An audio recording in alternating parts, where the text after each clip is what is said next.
Hi, everyone. Welcome to this week's episode of What's a Tea here at South Suburban Family Shelter. We have your community education program here with us. So this year has impacted a lot of people, both professionally and personally. I think we can all agree with that. So in this episode, we're going to talk a little bit about some of the ways that our work has changed because we have needed to adapt to this new normal. And we're going to talk about how our work has actually impacted us both professionally and personally. And we're just going to talk about the prevention team and what we've been doing, what's been going on, what has changed, what kind of plans we have for the future, because it seems like the world is actually going back to our old normal gradually. So we're going to talk about that and how we're adapting. So if you all want to introduce yourself, I'll go ahead and go first. My name is Celeste Angulo. I am the bilingual community educator here at South Suburban Family Shelter. And I am Angela Davis. I am also a community educator, not bilingual, but I'm here as a community educator. And my name is Zach Capos. I'm also a community educator, and I know a couple words in Spanish. Yes, Zach, when we were in the office, I was trying to, actually, I didn't actually take it on, but you asked me to try and teach you some Spanish. So we got to get back to that. Yeah, then the pandemic hit, so I never learned. I probably could have learned by now, but anyway. A lot of things went on pause. So this has been a really interesting year for all of us, both professionally and individually.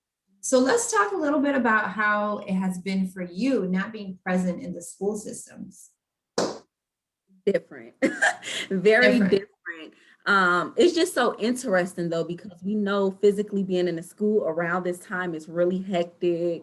A lot of times, you're just, some professionals get burnt out around this time. And it's just so funny because you still feel busy. You still, it still feel like, oh, wow, it's been a year, right? But not being in the school, it just really been different. I miss it. I miss being in the school because I'm sure you all can relate, giving these presentations, it's so hard to feel the presence. And, it's so hard to just get that energy. Yeah, I definitely understand, do you understand what we're talking about? Do you enjoy the presentation?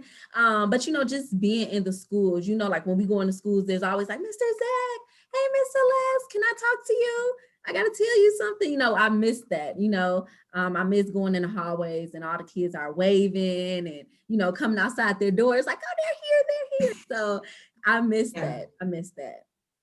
Yeah, especially on that day too, where they've already seen you before. They already feel like they know you a little bit. Yeah. They remember your name.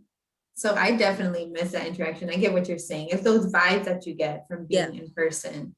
But I miss interacting with students. I miss that connection that you build when you're in person with them. You know what I miss the most though? When you go to see the little ones, the kindergarteners, and they always give you the best hugs. Yes. For some reason, kindergartners love to hug. You could be having a long day and you just see them smile or try to give you a hug and you're like, okay, this isn't bad. I'm cool. Yeah. And so when you're leaving and when your presentation's over and you're saying bye, don't they all just run up to you and give you a big hug? Yep. The first time I was surprised. I'm like, am I supposed to let them do this? Yes, it's such a good feeling. How is it for you, Zach? Because I know for you, even with you being over bro groups and stuff, like that's your baby, that program, you were really trying to get things on the roll and you were, and then COVID was like, nope, 1 second. So like, how has it been for you too? Yeah, the bro is a little unfortunate because there's no way we could have done that over the Zoom. Like we can do some things over the computer, but like that definitely not. There's a lot of mimicking each other's behaviors in bro, and like there's a lot of in-person activities, definitely. Yeah, a lot of games. So mostly getting out of the head and kind of just like focusing on something else. So we couldn't do that, unfortunately. But yeah, I think a lot of the same. It's been a really different adjustment. I was in the school for an internship a few days a week. So I kind of got to see both worlds a little bit. So that was interesting. I think what you all were saying, kind of this back and forth, like you don't have any of those little moments, like when you're walking through the hallway, or like there's no, it's like harder to like to get like the class to laugh or something, because there's like that whole barrier. And I always I'm like, can you please type into the chat? I feel like I'm talking to my laptop right now. Say LOL, do something. Emojis. Something. Yeah, I can understand that. Like you said, it was impossible to do bro groups, virtually, because, those groups need more tender love and care as well. A more, a rapport. So it's so funny working from home. People come home like, how was your day? Fine. Like there's no fine. The walls look the same to me. Like it's hard. You used to have those stories like, oh, it was so nice. And they called me Mr. Zach and told me story, so that is different. It's definitely different. I feel like I can't complain, but I can. You know what I mean? Like I'm definitely, my family and I were blessed to have me here working from home, because I've been able to do, so much while my kids are doing e-learning, and, just when it's difficult to find childcare and everything going on. Yeah. But also you need that little time. I feel like what I miss is just that drive from my house to my job, where I get to listen to music in the car by myself. I don't have that anymore. That was my favorite, leaving the school, turning off the radio and just driving. Now it's just like, it's gonna, not chaos, but it's like, okay, work, and then, being at home with the kids, it's no like quiet time, so everything has its pros and cons though, but definitely miss being in the school system. Yeah. How do you all think that you change professionally? Like, do you see growth within yourself during this time? Do you think, like, what do you think you gained from this experience? I'll go first on this one. Like, I'm like, not it, no. I think I'm just way, way more flexible. I don't think there's, like, I think before the pandemic, like, it's like, this is how we had done things before, and this is the way that we do them. And, now it's like, now it's like we need to innovate, and we need to just figure out any way possible to do our jobs. And like when the pandemic first hit, I know like we would just have like team calls, or like calls like this, and we're like, so what are we gonna do? we can't just not do, like we need to prove that we can still do it. And that's what we did. So that was really cool. I think that was one of the interesting point. That's really interesting now that you said that. Yeah, it used to be like, this is the way we're going to do things. Right. Now it's like, this is the way we're going to try to do things. And if it doesn't work, we're going to try something else. But we all know that. Exactly. And that's what I was going to say. Like, Zach, you had a good point, because I feel that this pandemic taught us how to go with the flow, because when we were in the office, everything had to be, very scheduled. What are you doing? What are you doing? We have this big old whiteboard behind us to put things on the board. So I feel that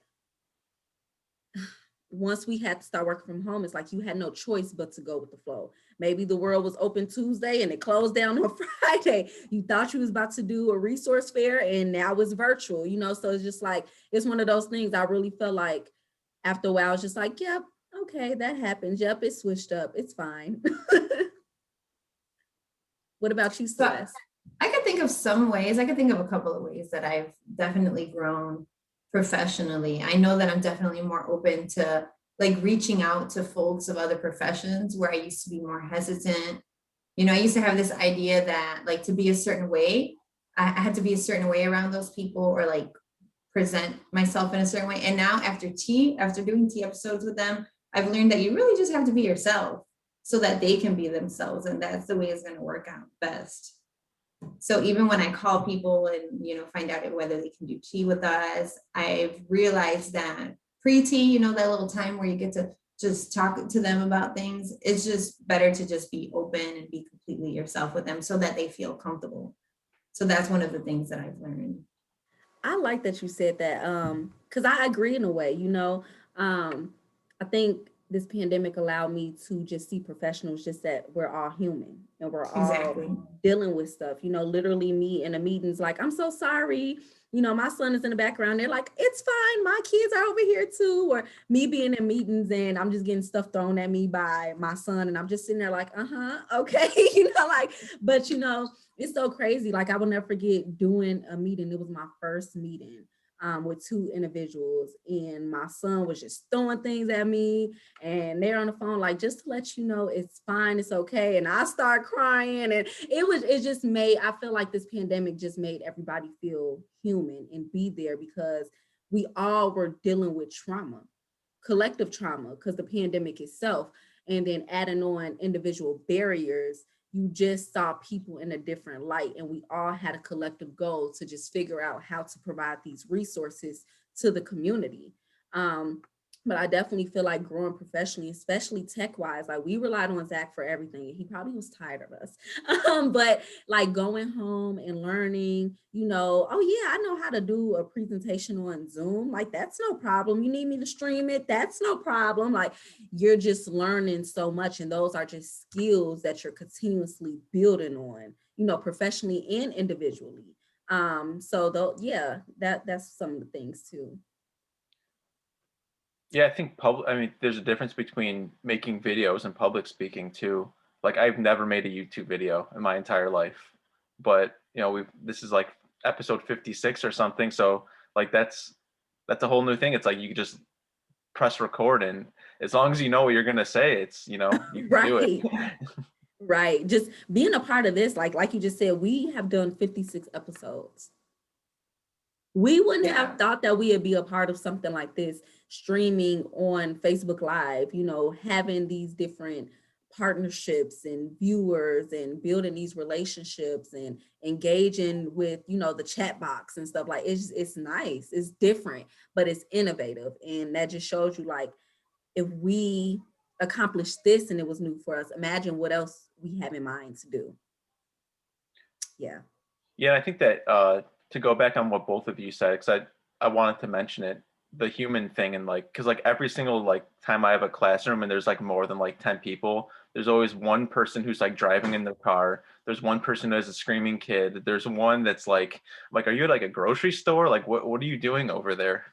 So No, seriously. Yeah, that's so interesting. We're like, I'm sorry, 1 second. Let me turn off my camera. I have to go change a diaper. Like, be right back. yeah, so it's in the rapport it's very different. You know, you try to make that connection through the computer screen, which isn't always as easy. Um, but it's something we're all doing. So we, you know, you learn little strategies. You can learn good questions to ask, or I think just simple ones are. I think actually small talk is pretty helpful on the computer. And I was going to say for all of us professionally, like we have gained great interviewing skills. Like, you know, not saying we couldn't do it before, but it's different. You know, when we first started, it's just like, okay, so how do I ask these questions? Like, how do you really have an effective interview? You know, like I remember our first video, I was sitting there holding my phone and not realizing, oh, I should be sitting at a computer. Okay, you know, so just learning these different things, and we just all have grown professionally. You know, even our other coworker, Lysandra, just being able to effectively have these interviewing skills and bringing these different topics, hard topics to talk about too. We have talked about a lot of different things: consent, masculinity, like just all of these different topics that we don't get a chance to talk about in the school system. Like, if you know, we're just so focused on the teen dating violence, the family violence, and this pandemic allowed us to really tap in. Celeste, what interests you? What do you want to talk about? What's the topic you want to explore? Is that your research is amazing. So like you being able to really tap into that part and create these webinars that you were genuinely interested in, that's really big too. Yeah, another thing that, I'm sorry, Zach, go ahead. I just said it's been a lot of fun. You know, like the research, and because I've done a couple of CUs, and there's just, you know, you don't have that opportunity when you're in a school 4 days a week, and then your other 1 day a week is paperwork and, you know, tying up loose ends, emails and stuff. Right. Yeah, another thing that I've been pretty excited about that T has provided me with the opportunity to use is my Spanish. You know, I didn't use it as much before. Well, the three of us kind of did the same things, and every once in a while, if we had somebody who needed a presentation in Spanish, I'd go and do it. But now with these T episodes, you know, I feel like I've grown professionally because I've used my Spanish professionally a bit more now, where I've gotten used to it. I've gotten used to translating things and things like that. So that's exciting that we're able to reach a little bit more people. And now I'm just eager to take that a step further. That's what I'm saying. Like Celeste, you're translating videos in Spanish. Like it's big, you know, like everything is big. Even if, you know, maybe that it's like, oh, that's, you know, that's still something that you've grown professionally. Like you said, that you weren't able to do because we were in the schools, you know, focusing on other things. So yeah, I agree. So do you see our department like ever being the same? Like, do you see us going back to just like the regular routine of stuff? That is a really good question. Definitely not. I don't see that happening. Like you said, this has been innovative. This isn't, and our coworker Lysandra said, she's like, we're not going to take a step back. We've already moved up. We've already, you know, we've built new options. We have this menu where we can do virtual, we can do in person. We have so many more options now. To go back to the way we used to be would be taking a step back. But I do feel like now we're going to meet somewhere in the middle where we do have all these options, and, you know, more options are just available. We're going to have somehow meet in the middle of our two normals. Yeah, so do I.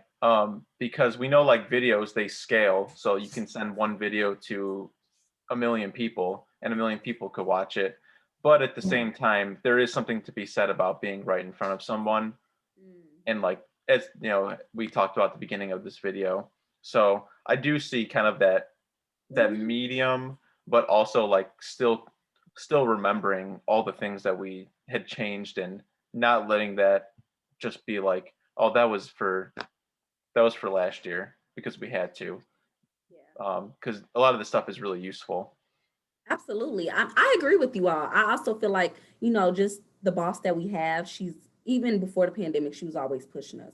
But I feel like now that she sees what we're capable of doing, she's not going to allow us to get back in our comfort zone. Like, of course, you know, get comfortable, you know, of getting back to normal, whatever that is, but also too, I know what you're capable of. So you all just create what's the T, innovative, you know, so I'm not going to let you settle. You know, it's always more that we can do, you know, for our department to grow. So I definitely I think honestly, with the pandemic, I don't think anything is going to be the same. I feel that everybody is trying to figure out what's next. How could we grow? We did this. Now, what's the next step?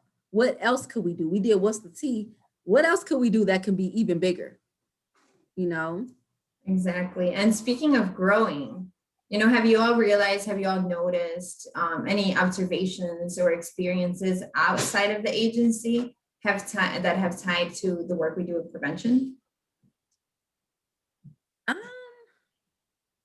I would say in a way, being at home with my son, and I understand that he's 2, but being at home too, just realizing the benefits of just being present in your child's life, you know, and building that rapport, or, you know, really building that rapport. I'm trying to figure out how to explain it, because I feel that working at a domestic violence agency or a sexual assault agency, your mind changes. You know, like certain things can't be said around you anymore. Certain jokes just can't be said. Certain things you don't want to listen to or watch, because just like everything reminds you, that don't look right. Let me go get some services for this. Like, let me go figure it out. Or just watching a movie, it's just, I can't even look at this movie the same, because I'm sitting there like, this is toxic. What is going on? It definitely opens your eyes to all the, you know, the little things that are the problem. And that's what you were saying. Turns into the problem. Yeah, and I was going to say, I know that you were talking about that as well, like how outside of work, what were you saying, Celeste? About how our perception just changes. Yes. And like you're able to just recognize, like, what may possibly be domestic violence, and you're better at going up to the person and just asking them, is everything okay, or just informing them of the services that are available. But you have that, that DVI where Oh you yeah. can see it.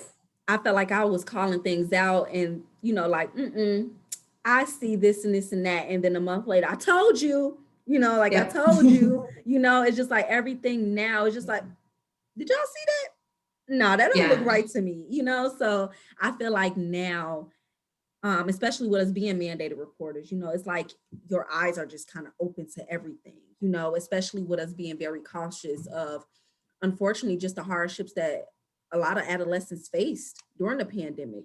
So it's just like, even if I feel like with us being able to build that rapport with students, we know, even when talking to students, like, okay, you're telling me you're okay, but something's not right, or code words, or you just know, and I take that with me outside of work all the time, especially having nieces and a son, you apply that, to your daily life all the time. That totally reminded me of something. What you two were saying about like seeing things, like you were mostly talking about seeing things like real people, but I'm also thinking about like media and TV shows and stuff.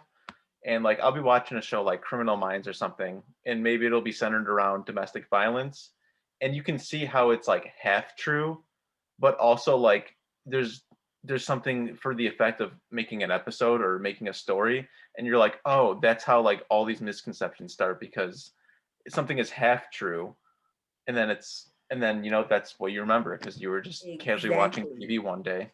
Or they banking off those stereotypes, which is continuously going on. So yeah, that's interesting. So if we all could talk about, like, so what do we have to offer this summer? Like, what, if we could tell the audience, what are we doing? What do we have to offer? So we have a couple of things that we're trying to work on. Some things are not like set yet, but we do have this idea of having like a program for youth, kind of like a summer program thing, but that's something we're working on. So we'll definitely let you all know and post it on our page. What else do we have to offer, guys? Of course, we still have our amazing presentations that we can give, virtually, and like we've talked about previously. I know Celeste talked about, if you are talking about in person, then, we will need to see your COVID protocols to make sure that it aligns with ours as well. But we're still offering, those services. It was something else I was about to say, you all, I just forgot. Zach, on you. We're all working on webinars as well, which I don't think will be in June, but I think in July and August. Definitely check out our Facebook page for announcements on that. I know I'm looking at a few different things right now and hope to have one for July. Yeah, and even then, if you're watching this and you're a school professional, maybe you are involved at a church, maybe you work at a police department, wherever you are, we can offer you presentations. And, the one thing that we love about virtual presentations is that we can expand across the Chicagoland area. Who knows, maybe beyond that, so we are able to really have that outreach, which is very interesting. And I'm sure a lot of professionals appreciate that as well, because we can't be everywhere at once, but on Zoom we can. So it's like, and everybody gets the information. So it's really interesting. So we will be sure to leave Celeste's email as well. And if you all have any questions, any comments, anything, if you just want to know more about our program, please let us know, because we are so interested. Typically, our presentations are free of charge. Of course, donations are very, very appreciated due to us being nonprofit.